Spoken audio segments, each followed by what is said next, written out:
Mais combien de temps met-il notre condensateur pour se charger et se décharger?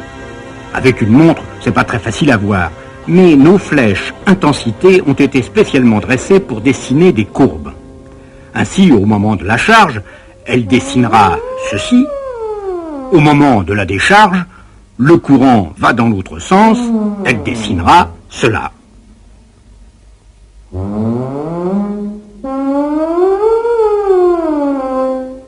Le temps que met un condensateur pour se charger et se décharger dépend de la résistance en série dans le circuit, mais il dépend aussi de ce qu'on appelle la capacité du condensateur.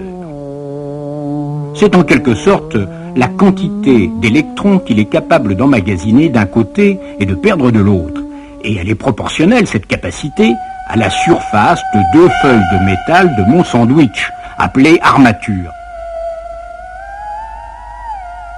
Elle dépend aussi de la minceur du diélectrique et de sa nature. Cette capacité du condensateur s'exprime en farad ou en microfarad du nom de Michael Faraday, le charmant jeune homme qui l'a apprivoisé. On a vu comment varier le courant, maintenant voyons comment varie la tension aux bornes du condensateur. Quand le circuit est ouvert et le condensateur déchargé, la tension est nulle évidemment. Dès que le condensateur est chargé, le courant ne passe plus, la tension est maximum et égale à celle de la source. Comme vous le voyez, courant et tension ne varient absolument pas en même temps. Le maximum de courant intervient toujours avant le maximum de tension. Aux bornes d'un condensateur, le courant maximal est en avance sur la tension maximale, mais on en reparlera.